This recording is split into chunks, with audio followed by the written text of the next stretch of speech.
Some situations are hard to explain, and maybe that's what makes them so unsettling. Sometimes the comfort of daily life is shattered by something we can't fully understand, but that makes us question even the most ordinary things. This story is one of those that make you stop and think about how small details can carry unexpected weight. Good evening, Dom. First of all, I'd like to ask that my story remain confidential should you decide to share it. I'm a private person, and I'd prefer my name not be mentioned online, even if that might seem excessive to some. For as long as I can remember, I've shared a room with my sister. Her bed is positioned near the door, while mine is parallel to it, next to the window. Recently, she got a job opportunity in another city, a few hours away from here. Despite that, she always tries to come back on holidays and weekends when possible. I still live with our parents, and although I miss my sister a lot, I have to admit that at first I enjoyed the peace and quiet in the room when she wasn't around. However, that changed a few weeks ago. Even though I'm a heavy sleeper, my sister's cat has a habit of scratching the bedroom door every night so someone will let her into sleep. Now that my sister is no longer here to do it, it's up to me to get up and open the door, or even let the cat out when she gets hungry. I think it was a Tuesday when I heard the scratching. Half asleep, I went to the door in the dark, turned the doorknob, and the cat came in, settling on my bed. Since the nights have been cold, she snuggles next to me, which doesn't really bother me. But that night, something strange happened. Just as I was about to fall asleep again, I heard a sound. It was heavy breathing, like someone in a deep sleep. At first, I didn't think much of it, assuming it was my sister. But then I remembered if she were here, she would have been the one to let the cat in, right? That's when it hit me. She hadn't been home since Sunday night. The breathing grew heavier, almost like snoring, and as I realized how absurd the situation was, fear started to build inside me. I stayed awake for hours, unable to sleep again. The second time, it was even scarier. In the middle of the night, I heard the same heavy breathing, but this time there was more to it. I felt like there was someone on my sister's bed. Whatever it was, it seemed to stand up, and I could hear footsteps slowly approaching my bed. I don't know how long it stayed there, but I could feel its presence, as if I were being watched. After some time, I heard the sound of the bed next to mine again, as if it had laid back down. This has happened at least 3 more times. Now I can barely stay in the room alone, so overwhelming is the feeling of dread. The strangest part is that the cat doesn't scratch the door at night anymore. She only comes into the room if I'm already there. I haven't told anyone about this.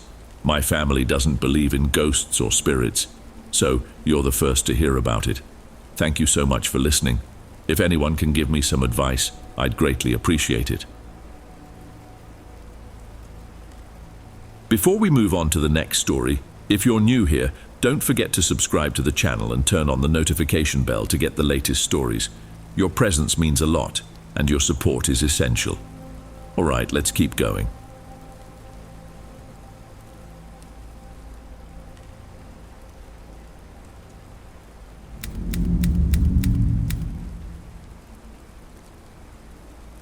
Good evening, Dom. My name is Vicente. I'm 34 years old and I work as a nurse in a hospital in Oaxaca, Mexico. My life was calm until a few years ago when I crossed paths with a woman who would change my journey in unimaginable ways. Telling this story isn't easy, not only because of the peculiar events, but also due to the emotional weight of realizing how someone who seemed to love me could cause so much suffering. I was 28 years old when it all began. Near my home, there was a small grocery store where I would buy everyday items. That's where I met Gabriela, a young woman who had just been hired. She was captivating, with dark eyes that seemed to see beyond the surface and a warm smile. Her long black hair had a natural charm that enveloped her in intriguing mystery. However, something in her gaze carried an unsettling feeling, as if she held secrets she preferred not to share. Unintentionally, I began visiting the store more often, finding excuses to interact with her. Over time, our conversations grew deeper and more personal.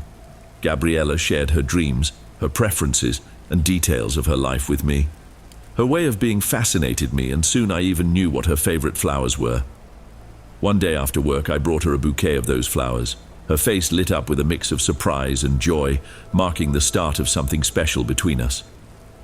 A few months later, I gathered the courage to ask Gabriela to be my girlfriend. She said yes, and our relationship felt like something out of a romance novel. I was overjoyed, and we shared memorable moments together. My mother and my sister Julia adored her as well. Gabriella was a constant presence in our home and got along wonderfully with both of them. For months, everything seemed perfect. But over time, small details began to concern me. I started noticing a strange smell of burnt herbs during some visits to the store. Gabriella also began to act more reserved. One day she invited me to her house, and what I saw there made me uncomfortable. Black candles lit around the living room. I tried not to give it much importance, but these small signs kept accumulating. What unsettled me the most was the attitude of Gabriella's grandmother, an elderly woman who treated me coldly and sometimes with evident hostility. As time passed, Gabriella grew more distant, not just with me but also with my family. Although my feelings for her remained the same, I couldn't ignore the signs that something was off. Coming from a deeply Catholic family, black candles and strange smells triggered disturbing thoughts. Whenever I tried to discuss this with Gabriella, she would change the subject. Eventually, I realized I couldn't stay in the relationship. I decided to break up with her. I went to the store, asked to speak with her in private, and told her it was best for us to go our separate ways. "You're making a grave mistake," she said. Then her expression changed and she began to cry, begging me to reconsider and making countless promises. However, I stood by my decision and walked away, closing that chapter of my life. A few weeks went by, and although I missed her, I was convinced I had made the right choice. My family supported me, helping me get through that difficult time. Everything seemed to return to normal until about a month later when I went back to the store. I needed to buy a few things and decided it was time to stop avoiding the place. As soon as I entered, there she was. But something had changed. Her face showed deep, dark circles. Her skin was pale and her hair looked dry and unkempt. When she saw me, she smiled, but in a strange, indecipherable way. She greeted me, and as she handed me my purchases, her hand, marked by something red, brushed against mine. She said it was paint, but it didn't look like paint, it looked like blood. That night I began to feel uneasy. Memories of our relationship came flooding back, but some seemed distorted, as if they had been invented. They were images of moments I had never lived, leaving me with a bitter sense of sadness. I was overcome by an almost uncontrollable urge to call her, but I managed to resist. I went to bed, hoping it would all pass. However, by morning things took an even stranger turn. My mother found black larvae in the kitchen, something completely out of the ordinary for our home. At first I thought it was just a coincidence, but the insects began appearing in other rooms. When I came home from work that day, I was met with a horrifying sight. My bedroom was overrun with larvae, covering the walls and even my bed. We called an exterminator and decided to spend the night at a hotel, but this was far from the end. That night at the hotel was restless. Even away from home, I couldn't relax. I felt a heavy weight on my chest that I couldn't explain. I lay down, trying to rest, but I woke up in the middle of the night, drenched in sweat and feeling like I was suffocating. I tried to move my legs, but they were completely immobile, as if pinned down. After several minutes of effort, I managed to move them and turned on the light, but the sense of peace was already gone. When I lay back down, I felt something moving under the blanket. Heart pounding, I lifted the sheets and found a black larva writhing. I quickly killed it, but what I saw next disturbed me even more. A red liquid resembling blood oozed out of it. I cleaned the floor, but the image stayed burned in my mind. The rest of the night passed with little sleep, and the moments I did manage to rest were filled with nightmares. In one of them, I was trapped in a dark hole with dirt falling on me. Gabriella stood at the edge, watching me with a cruel smile. She laughed, insulted me, and slowly buried me alive. I woke up screaming, breathless, still overwhelmed by the sensation of being trapped. I didn't want to worry my mother or sister with what had happened. They were already shaken by the incident with the larvae, and I didn't want to add more stress. The next day, we returned home after the exterminator assured us the insects were gone. However, upon entering, we found red stains on the walls, as if something had dripped there. I tried to reassure my mother, suggesting it was old paint or residue left by the exterminator. Although the larvae were gone, the atmosphere still felt heavy, and I couldn't shake the strange feeling that something was very wrong. That night I tried to sleep, but was woken up again by knocking at the door around 3 in the morning. My mother heard it too and, worried, suggested we not open it. When I asked who was there, I heard the voice of Marcella, our neighbor. I decided to answer, and she, visibly annoyed, asked why we were screaming so desperately. According to her, anguished cries had been coming from our house for over half an hour. My mother and I exchanged bewildered looks. No one had screamed. We reassured her everything was fine and closed the door. My mother, now extremely tense, demanded an explanation.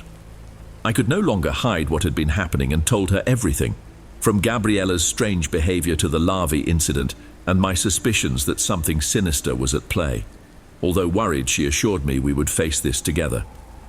But the next morning things got worse. My mother and sister started noticing a rotten smell coming from my room, but oddly, I couldn't detect it. Even so, I prepared for work, trying not to let it affect me. However, my day at the hospital was chaotic. My hands trembled constantly and I kept dropping objects for no apparent reason. My body felt heavy, as if something was draining my energy. After work, I decided to confront Gabriella at the store. I wanted to demand she stop whatever she was doing. When I arrived, I found her at the door, her expression a mix of coldness and disdain. I directly asked her what was happening, but she only smiled mockingly and replied, "Do you really think I'm doing something to you? Don't be ridiculous." Her attitude filled me with anger, but I realized insisting would be pointless. I left defeated and more confused than ever. That night, the nauseating smell in the house became unbearable, and my mother insisted we seek spiritual help. Though skeptical, I agreed because we couldn't continue living like that. My sister, however, suggested confronting Gabriella directly, but I convinced her that it would only make things worse. We decided it was time to seek outside help, someone who could guide us through this chaos. Even though I still hesitated to believe we were facing something supernatural, the events around us were hard to ignore, and the scariest part was the feeling that this was just the beginning. The next day, my mother insisted we visit the local parish and speak with the priest. Though I didn't have much faith in the idea, I agreed, more to reassure her than because I thought it would help. Father Jonas welcomed us into his small office behind the altar. As we recounted what had been happening, I noticed his expression shift from skepticism to genuine concern. He listened attentively and explained that the events we described weren't normal, suggesting we might be facing a spiritual attack. He offered to bless our home and gave us holy water, instructing us to sprinkle it in every corner. He also recommended we pray the rosary as a family every night, something my mother embraced with great dedication. Although I remained doubtful, I was willing to try anything at that point. That night we followed the priest's instructions. We walked through every corner of the house, sprinkling holy water and reciting prayers. At first it felt like a symbolic gesture, but by the end, I noticed the atmosphere seemed slightly lighter. Even so, something within me remained unsettled, a feeling that this wouldn't be enough to resolve what was happening. In the following days, everything calmed down. There were no more signs of larvae or strange odors, and I managed to refocus on my work. However, one afternoon, as I passed by Gabriella's shop on my way home, I felt a strange pressure in my chest. She wasn't in sight, but it was as if her presence lingered in the shadows. I ignored the feeling and continued on my way. That night I was haunted by another disturbing dream. I was trapped in a dark room lit only by black candles. Gabriella stood before me, but she was no longer the woman I had known. Her face was pale and disfigured, her eyes empty, and her smile carried a cruel malice. She murmured words I couldn't understand, but the hatred emanating from her was palpable. I woke up gasping, my heart racing and drenched in sweat. The next day I decided to talk to my mother about seeking help beyond the priest. Despite her unwavering faith, she understood the gravity of the situation and suggested we visit a woman known in the area for dealing with cases like ours. Her name was Donna Cida, a healer reputed for confronting negative energies. That afternoon we went to her house. Donna Cida lived in a small adobe home surrounded by plants and charms hanging from the windows. Inside, the air was thick with the scent of herbs and copal. She greeted us with serenity, but her eyes conveyed something profound, as if she could see beyond what we were saying. I recounted everything from the beginning while she listened in silence, nodding slowly as if she already knew how it would end. When I finished, Donna Sida declared that we were dealing with witchcraft. According to her, Gabriella had used magic to bind me emotionally and spiritually. The strange events, larvae, odors, and dreams were manifestations of this dark energy. Donna Sida recommended a purification ritual to sever any ties that still connected me to Gabriella. For this, she asked me to bring a few items from home: a personal object of mine, holy water, and salt. Despite my skepticism, I agreed to follow her instructions. That night, we gathered the requested items. My mother and sister helped, though their faces reflected the fear they felt. The next day, we brought everything to Donna Sida's house. There, she prepared a simple altar with white candles, a container of water, and several herbs I didn't recognize. She asked me to sit in front of the altar as she began her prayers. Her words were low, almost whispered, and difficult to comprehend. During the ritual, I felt an intense heat envelop my body, as if something was being pulled out of me. When the ritual ended, Donna Sida looked at me with a seriousness that made me uneasy. She warned me that this wouldn't be easily resolved. According to her, Gabriella wasn't an amateur. Her knowledge of witchcraft was deep, and she likely wouldn't stop until she achieved her goals. Donna Sida advised me to remain strong, pray frequently, and avoid any contact with Gabriella, whether physical or emotional. We left feeling a mix of relief and concern. My mother seemed calmer, but I couldn't shake the feeling that this was far from over. That night at home, everything seemed peaceful, but before falling asleep, one question tormented me. How far would Gabriella be willing to go if this didn't end? After the ritual, the days at home passed in a strange calm. There were no more signs of larvae, the foul smell was gone, and my dreams were no longer as disturbing. However, the feeling of something lurking, waiting for the right moment to manifest, never left me. My mother kept her fervent prayers every night, and I joined her more out of solidarity than faith. One afternoon, on my way back from work, I noticed someone following me. At first, I thought it was paranoia, but when I stopped in front of a store, I saw a figure quickly hide behind a lamppost. I couldn't identify who it was, but the chill that ran down my spine was impossible to ignore. I quickened my pace and got home without looking back. During dinner that night, my sister Julia mentioned seeing Gabriella near our street. She tried to stay calm, but the fear in her voice was evident. Hearing this, my mother suggested we consult Father Jonas again to strengthen our spiritual protections. However, I felt that prayers and blessings alone wouldn't be enough. We needed something more concrete. The next day, I went to Donna Sida's house alone. I told her what had happened and mentioned my constant feeling of being watched. She listened attentively, nodding gravely, and explained that Gabriella was likely trying to re-establish the bond we had broken with the previous ritual. According to her, emotional binding spells not only trap the victim, but also create a connection that can become toxic for the spellcaster themselves. Donna Sida suggested reinforcing spiritual protection, both for me and my home. She prepared a small amulet for me, made of cloth and filled with herbs, salt, and other elements she didn't disclose. She asked me to carry the amulet with me at all times and reiterated the importance of avoiding any contact with Gabriella, no matter how much she tried to approach me. I returned home with the amulet, feeling a renewed sense of hope. But that night, events took a darker turn. Around 3 a.m, a loud noise on the roof woke us up. It sounded like something heavy was dragging across the house. My mother and sister were terrified, and I didn't know what to do. I grabbed a flashlight and went to the backyard to check, but I found nothing out of the ordinary. When I came back inside, I noticed something alarming. The doors and windows were marked with scratches, as if something with long, sharp nails had tried to get in. I tried to reassure my family, saying the scratches were probably caused by animals, but deep down, I knew there was something much more sinister behind it. The next morning, while cleaning the marks, I found a small package wrapped in brown paper near the front door. I picked it up carefully, and upon opening it, I discovered a photograph of myself with burned edges and some strands of hair that seemed to be mine. I immediately took the package to Donna Sida. She examined it closely and confirmed my worst fears. Gabriella had cast another spell, this time more aggressive. Donna Cida explained that the only way to stop this was to confront Gabriella again, but in a different way. I needed to show her that she no longer had power over me, that her magic wouldn't work. However, to do this, I would need to gather spiritual strength that, at that moment, I wasn't sure I possessed.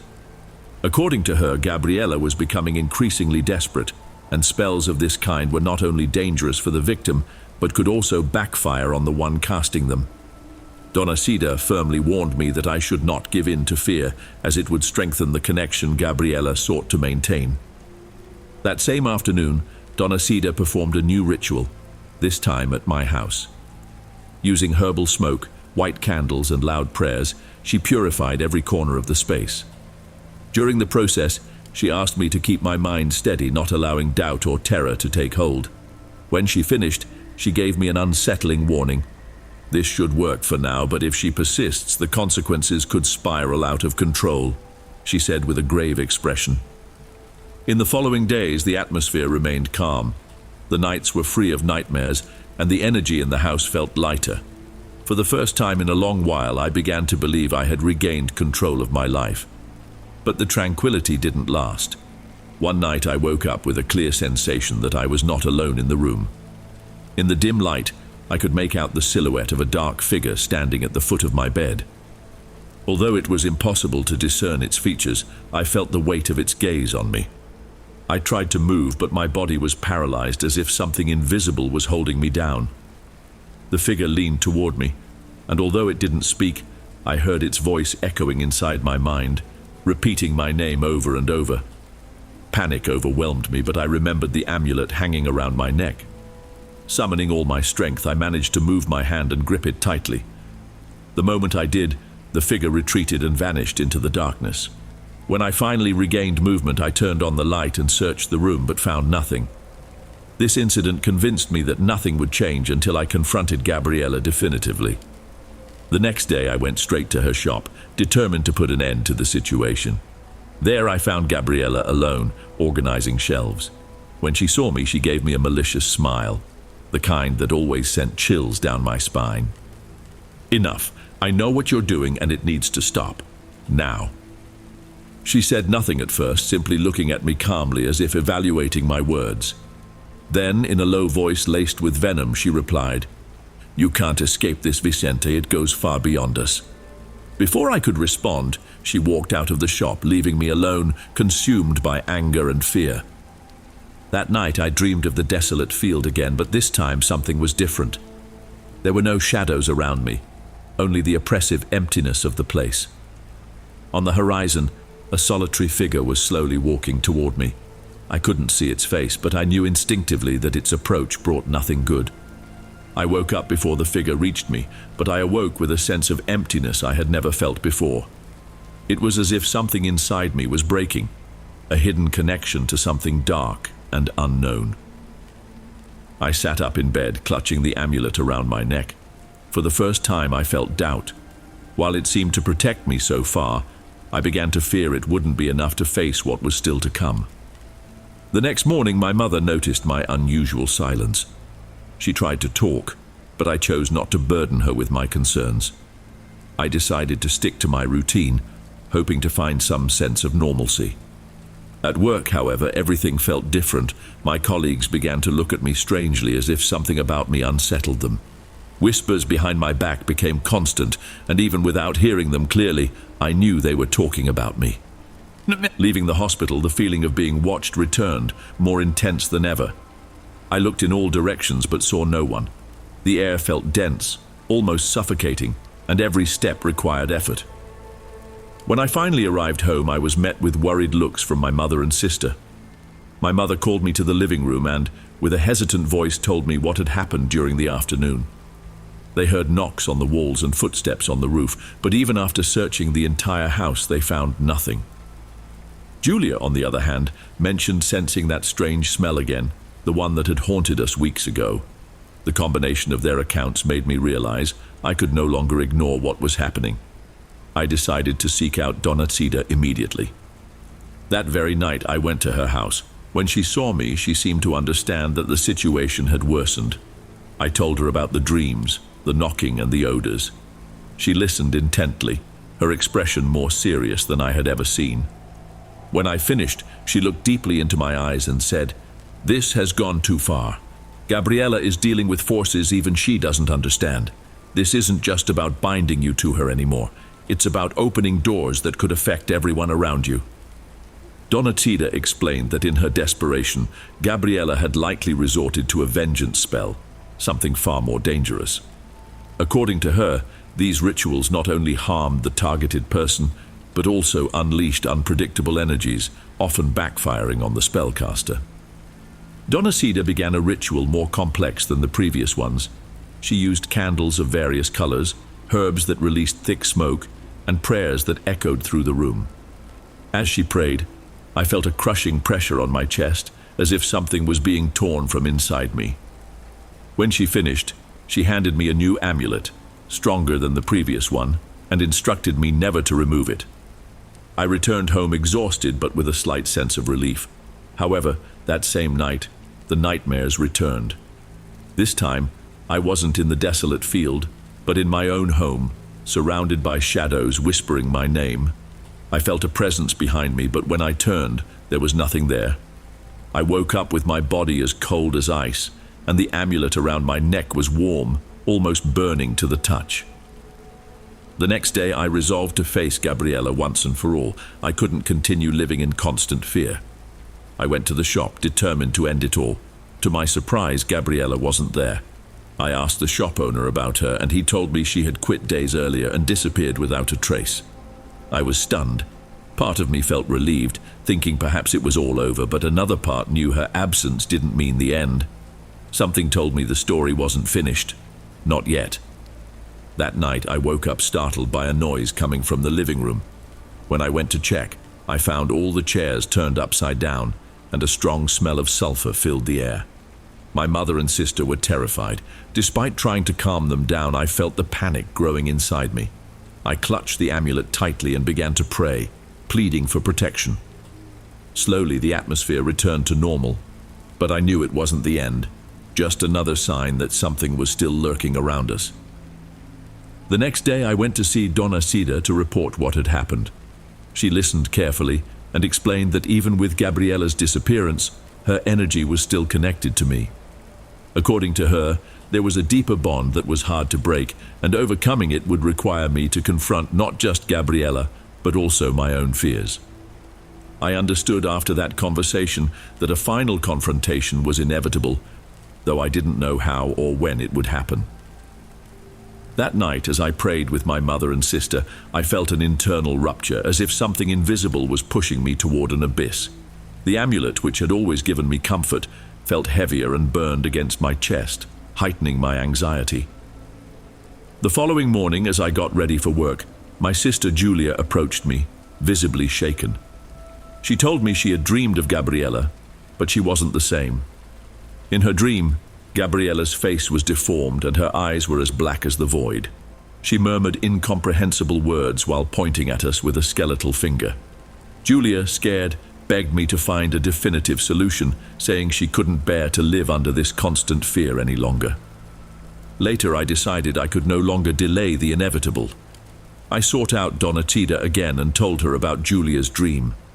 With a calmness that contrasted with the gravity of the situation, she explained that this was an attempt by Gabriella to manifest more directly.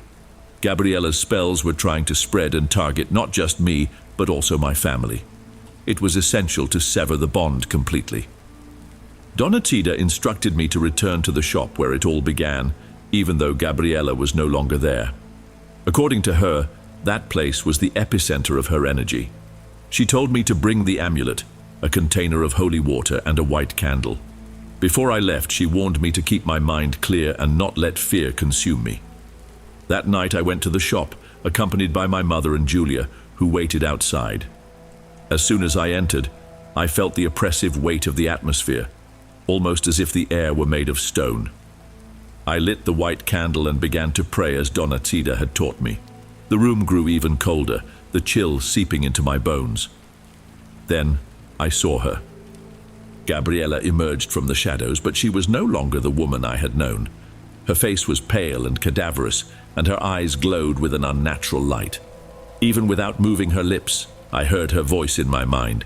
She spoke with hatred and resentment, making it clear that in her view our bond was eternal, something I could never break. With the holy water in hand, I sprinkled it around me while reciting the prayers Donacida had taught me. Gabriella began to retreat, but her expression shifted from hatred to a mocking smile.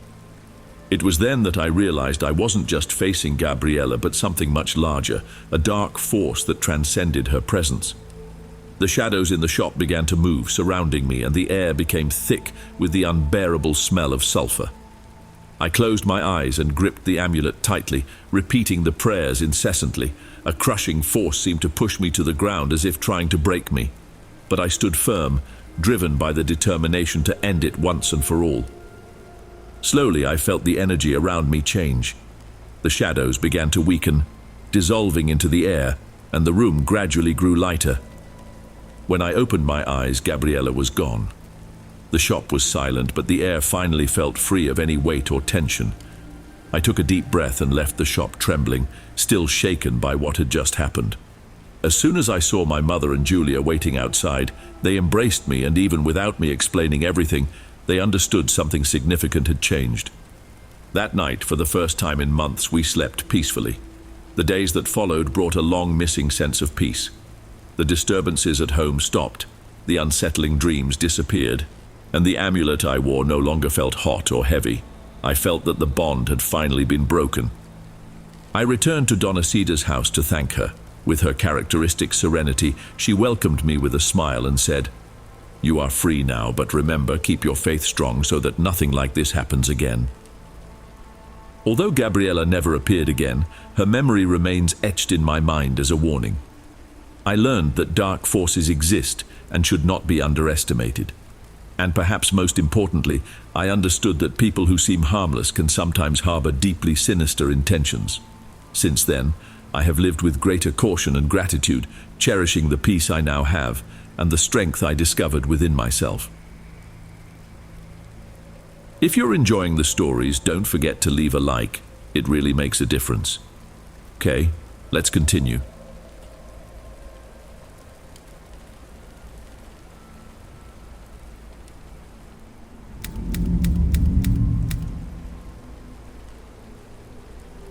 Today I bring you a story that, well, isn't mine. It was my father who shared it with me, a man already older but still strong and respectable. What I'll recount here is exactly as he told me, using his own words. This is the story of the witch who lived in my village. It happened during the years when the guerrilla warfare still persisted, though it was somewhat under control. At the time, I was in the military but on leave. I must have been around 25 or 26 years old. Back then, the village where we lived was practically in ruins. There was no electricity and houses were lit by candles. Only a few lampposts remained, leaving the place engulfed in darkness. My grandparents used to say that evil was more intense in the shadows.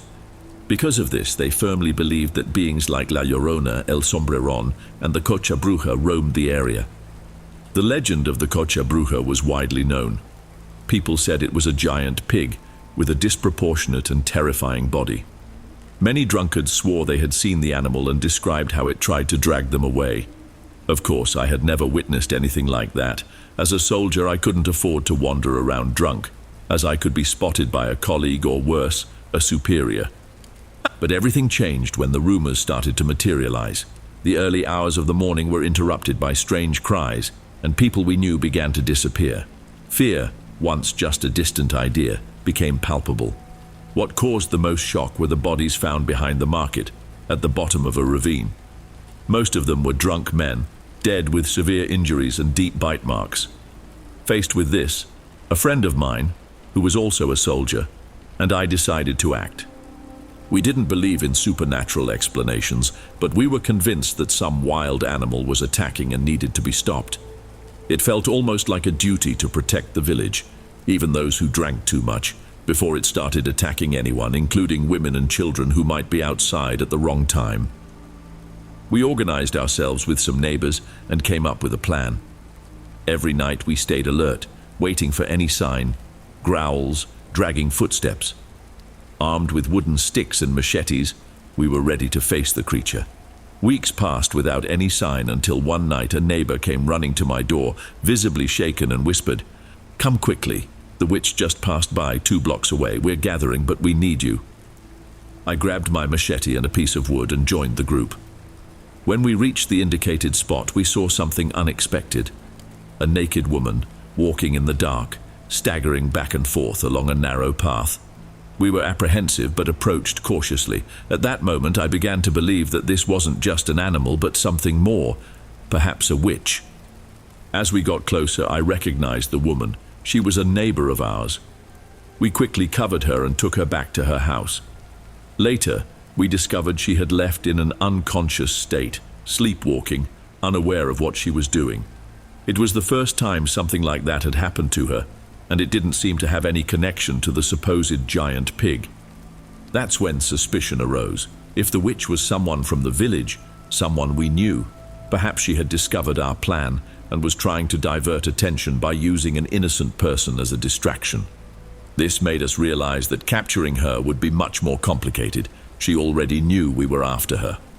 A few nights later, when my leave was almost over at around 3:30 in the morning, I clearly heard the sound of a pig grunting.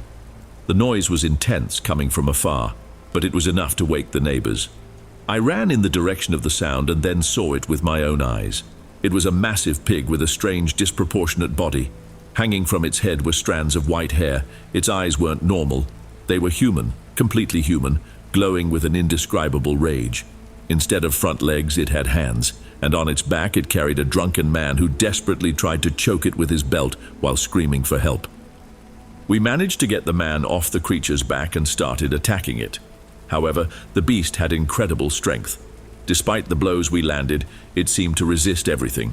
Severely wounded, it managed to escape toward the hill that led to a nearby village. There's no doubt in my mind that wasn't an ordinary pig. There was something human about it, and it wasn't a figment of my imagination. I'm absolutely certain of what I saw. The next morning, a man coming from the hill shared something disturbing. Doña Jacinta, a woman who lived on the outskirts of our community, was found gravely injured outside her house, bleeding. When people arrived to help her, one of the neighbors who had been with us the night before noticed something unusual. Jacinta's house, made of straw and cane, was covered in ashes and surrounded by puddles of water still steaming. It was at that moment our suspicions were confirmed. Doña Jacinta was the witch. According to our beliefs, Nahuales, people capable of transforming into animals, perform this transformation by rolling in ashes and boiling water while reciting prayers in ancient languages. I, however, wasn't there to witness the outcome. I had already returned to my military post when everything happened. The neighbors organized themselves to wait for the creature to reappear, which it did shortly after. They saw it enter Jacinta's house, which curiously didn't have any animals. That's when they decided to set her house on fire while she was still inside. Everything I know comes from the accounts of others. I didn't see any of it, but one thing I can guarantee. To this day, on nights of complete darkness in my village, you can still hear, in the distance, the grunt of a pig coming from the ravine. And the strangest part is that some drunkards who don't even know this story swear they've seen a massive pig with strands of white hair hanging from its head. Sometimes I wonder if this might be Jacinta's soul, trapped between two forms, unable to return to being human before she died.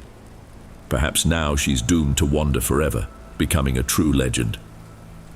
My name is Christian Morales. Thank you for giving voice to my story.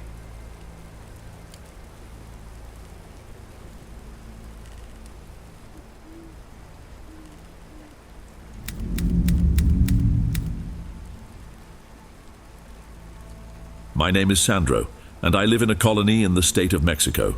My neighborhood is surrounded by housing complexes and buildings constructed in the 70s, just like the houses around it.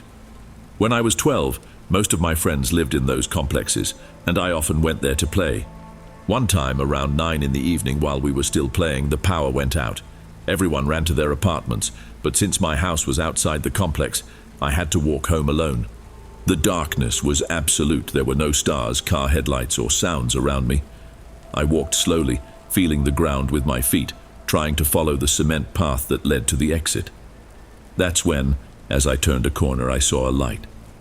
An old man with a flashlight seemed to be looking for something. When he saw me, he asked, "Son, what are you doing here? It's very dark." He invited me into his apartment. Today that might seem strange, but back then it was normal. In that complex, everyone knew each other, and it wasn't unusual for someone to help a child. I went in. The apartment was cozy, lit by candles. Outside it was cold, but inside it was warm. I saw that he lived with a teenager, maybe 16 years old, and a little girl around 7. As they offered me coffee, the old man said, "It's dangerous to walk around in the dark like that. I don't even let my daughter go near the window on nights like this. Even going to the store is risky." I thought that was a bit exaggerated, but I chose not to say anything. Shortly after, the teenager asked for my name, but before I could answer, the power came back on. The old man handed me a 5 peso coin and said I should use it to get home. I thanked him and quickly left the complex. As soon as I stepped outside, everything changed. The noise of cars returned, the wind was noticeable, and a huge sense of relief washed over me. A few days later, I decided to return the coin. It didn't seem fair to keep it after such kindness. I went to the building, stopped in front of the apartment door, and knocked. A neighbor passing by looked at me curiously and asked who I was looking for. "The man who lives here. He gave me a coin the other day and I want to return it." The woman seemed confused and then surprised. She said something that echoes in my mind to this day. "No one lives here, kid. This apartment has been vacant for years." My head spun. I leaned against the wall, stunned. I went to find my friends to confirm, but they said the same thing. No one had lived there for a long time. For years, I tried to justify what happened, imagining that maybe the family had moved away right after the incident. Even so, something inside me knows it was different. After listening to some of your videos, I've started questioning more about what's real. My neighborhood has always been a stage for unusual stories, and to this day, I keep wondering if I'll ever understand that night. Before we get to the last story, if you're still here, let me know what time you're watching in the comments. I love seeing who sticks around until the end. Let's not stop now. On to the next.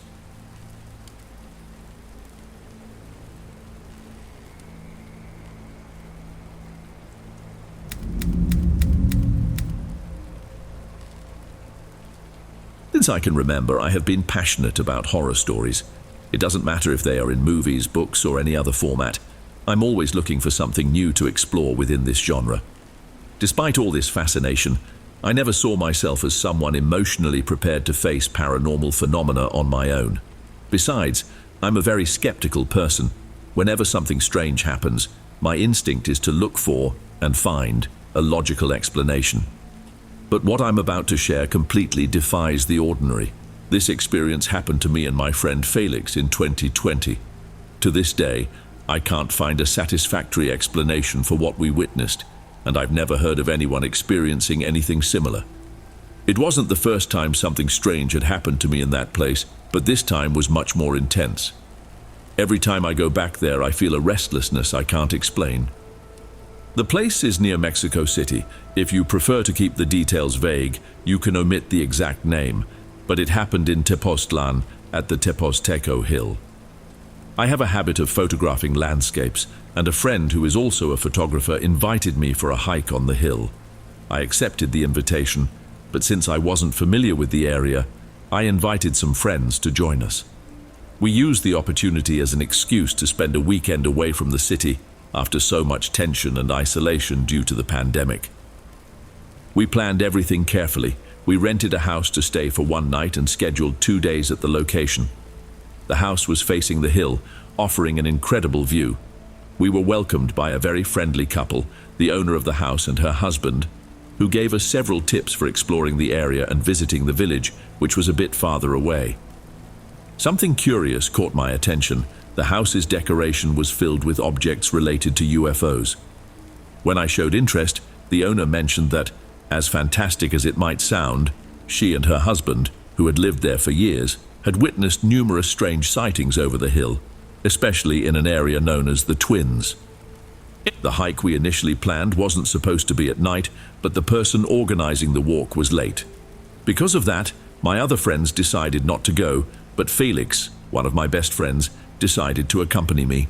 He also loves stories about the paranormal, and we've had other similar adventures together. We enjoy exploring forests and caves, regardless of the time of day. We've gotten lost, heard mysterious sounds, and seen things hard to explain.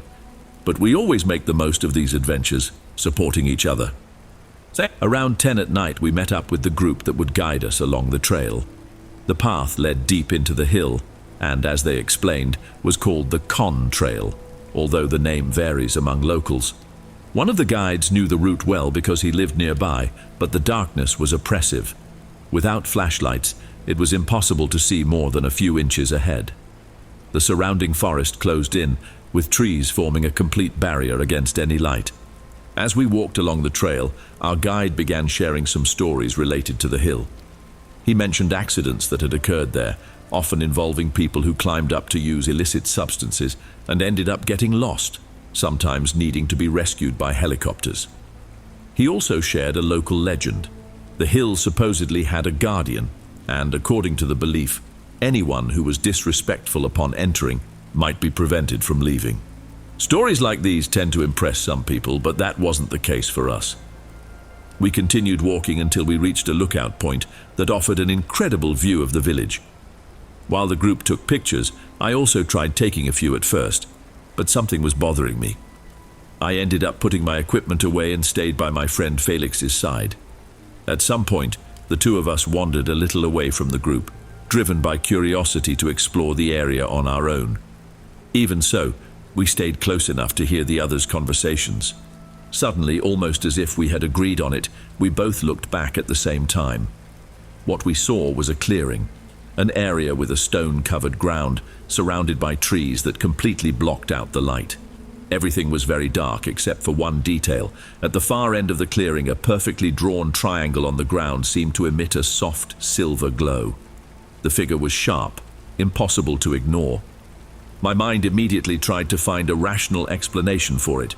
Perhaps it was the trees casting shadows, but it would have been impossible without some irregularity.